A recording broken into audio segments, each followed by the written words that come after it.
नमस्कार साथियों, हम जब भी पौधे लगाते हैं हमें हमें सबसे ज़्यादा दिक्कत आती है वो है पौधे की ग्रोथ की कि हमारा पौधा अच्छे से ग्रोथ ही नहीं कर पाता है। तो आज की इस वीडियो में मैं ऐसी ट्रिक बताने जा रहा हूं जिससे आपका पौधा 100% ग्रो करेगा। अगर आप इस वीडियो को आज पूरा देख लेते हैं तो आपके पौधे 100% ग्रो करेंगे और उनमें से अच्छे अच्छे फल और सब्जियां लगते रहेंगे। तो चलिए बताते हैं वह ट्रिक कौन कौन सी हैं।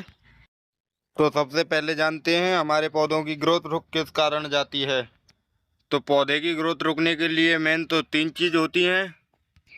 उनमें से पहला है रोशनी, दूसरा है पानी, तीसरा है मिट्टी। तो चलिए जानते हैं इनके बारे में और किस तरीके से किस तरीके से हमें हवा, पानी और मिट्टी का ध्यान रखना है उसके बारे में बात करते हैं। सबसे पहले बात करते हैं मिट्टी के बारे में।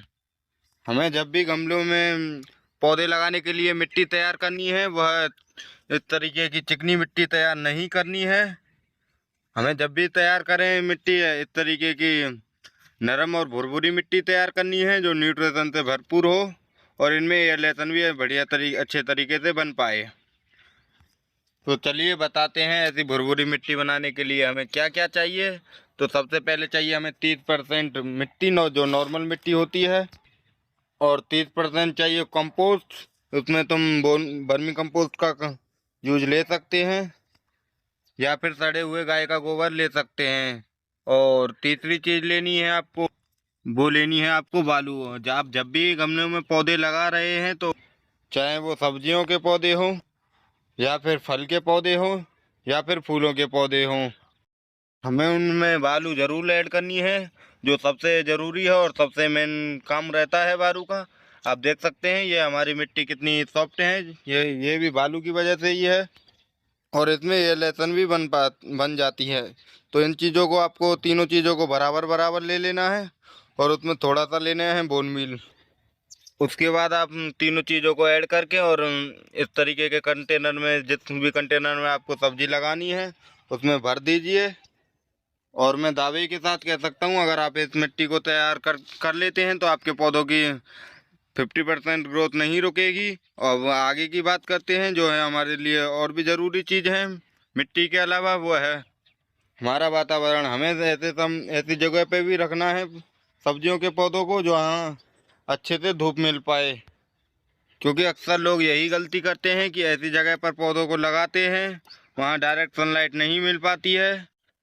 और ध्यान रखिए जहाँ डायरेक्ट सनलाइट नहीं मिलेगी तो वहाँ आपके पौधे ग्रोथ कभी नहीं करेंगे, क्योंकि चाहे सब्जियों के पौधे हों, चाहे फूलों के पौधे हों, चाहे फलों के पौधे हों, सबको डायरेक्ट सनलाइट की ज़रूरत जरूर पड़ती है। और एग्जाम्पल के लिए आप ऐसा कर सकते हैं कि दो पेड़ लगाइए दो ग्रो बैगों में, और एक को जो धूप में रखना है और एक को छाए में रखना है। आपको अपने आप अंतर समझ में आ जाएगा कि हमारी क्यों ग्रोथ रुक जाती है पौधे की। तो ये दो चीज़ तो तुम समझ गए होंगे कि हमें वातावरण में कैसे में रखनी है और मिट्टी किस तरीके से बनानी है पौधों की। और भी मिट्टी और वातावरण के अलावा भी दो चीज़ ऐसी ज़रूरी हैं, इनसे हमारे इनके बिना हमारे पौधे ग्रोथ नहीं कर पाएंगे। तो चलिए बताते हैं वह दो चीज़ कौन कौन सी हैं जो इनके अलावा हमारे पौधे ग्रोथ नहीं कर पाएंगे इनके बगैर। तो वो है पानी। पहली चीज़ है पानी, जो अगर हम अपने पौधों में सही टाइम पे और सही तरीके से पानी नहीं देते हैं तो वह अच्छी ग्रोथ नहीं पकड़ पाएंगे। तो बताते हैं पानी देने के तरीके के बारे में सबसे पहले, और फिर बताऊंगा कंपोस्ट के बारे में। और यकीन मानिए आज मैं ऐसा खाद बताने जा रहा हूँ जो एक बार डाल देंगे आप तो आपको फिर कभी खाद डालने की ज़रूरत नहीं पड़ेगी। तो वो भी बताऊंगा और उसको किस तरीके से बनाते हैं वो भी बताऊंगा।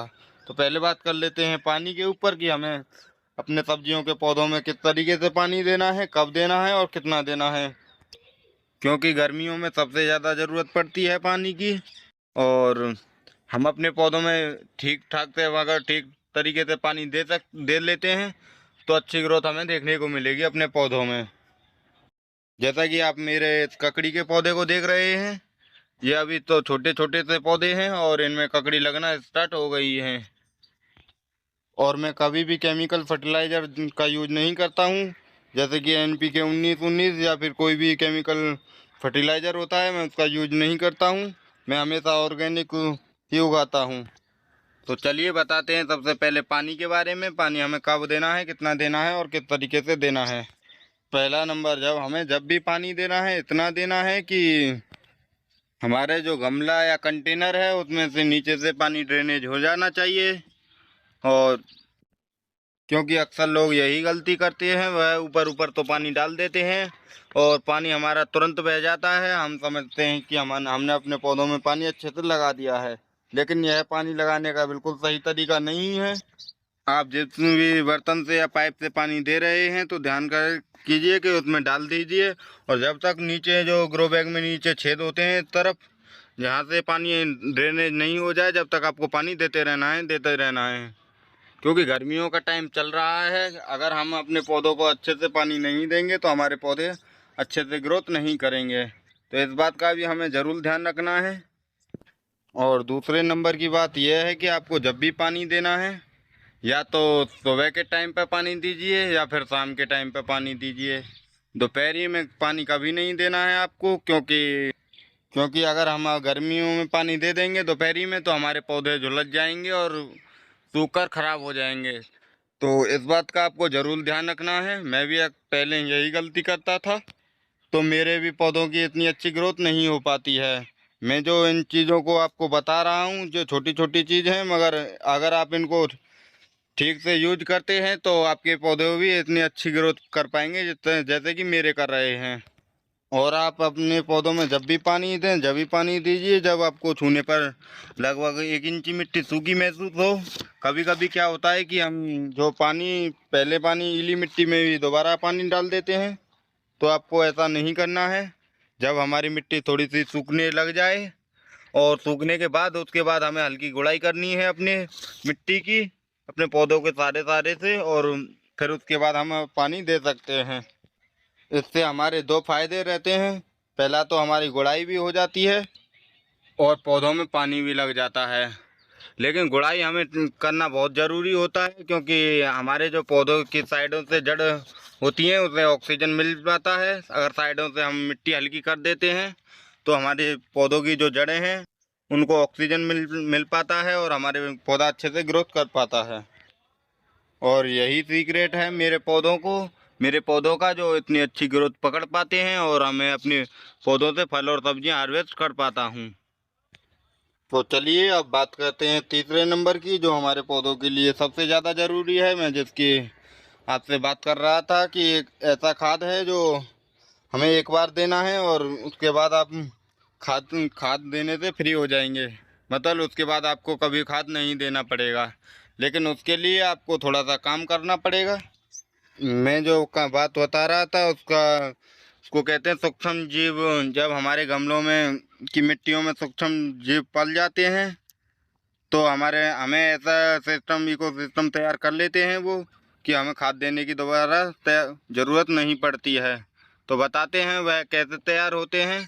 हमें कभी भी अपने पौधों की मिट्टी में केमिकल फर्टिलाइज़र का यूज नहीं करना है, क्योंकि जब हम केमिकल फर्टिलाइज़र का यूज करते हैं तो मिट्टी में जो सूक्ष्म जीव होते हैं जो हमारे पौधों को खाना बनाकर तैयार करते हैं, वह सूक्ष्म जीव मरने लगते हैं। तो आपको इस बात का ज़रूर ध्यान रखना है कि अभी कभी भी किसी के भी कहने पर हमें अपने पौधों में केमिकल फर्टिलाइज़र का यूज नहीं करना है। दूसरी चीज़, हमें अपने पौधों में हमेशा जो ऑर्गेनिक मटेरियल डालते रहना है, जैसे कि पत्तों की खाद, वर्मी कंपोस्ट, या फिर इसकी मिट्टी में आप किचन वेस्ट मिला सकते हैं।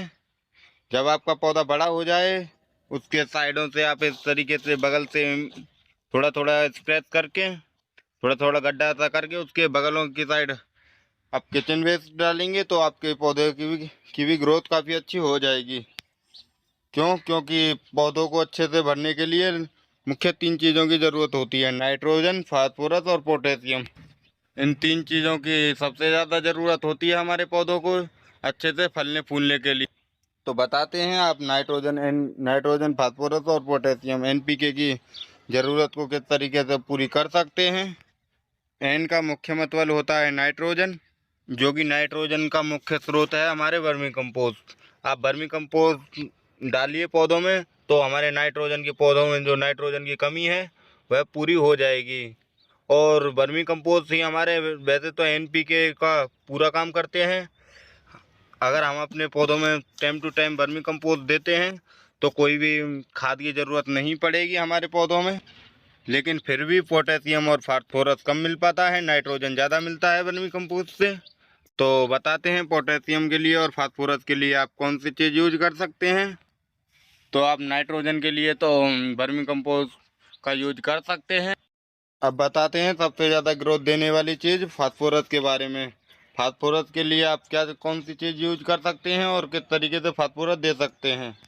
उससे पहले बताना चाहूँगा, फास्फोरस हमारे पौधों की जड़ों को मजबूत करता है और हमारे पौधों के तने को जो मजबूत करता है। तो फास्फोरस के लिए आप बोन मील दे सकते हैं।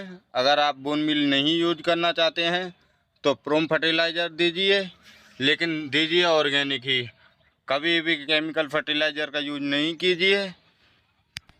अगर आपके पास प्रोम फर्टिलाइज़र भी नहीं है तो आप किचन वेस्ट का यूज कीजिए, उसमें भी फास्फोरस की मात्रा अच्छे से मिल जाएगी पौधों को।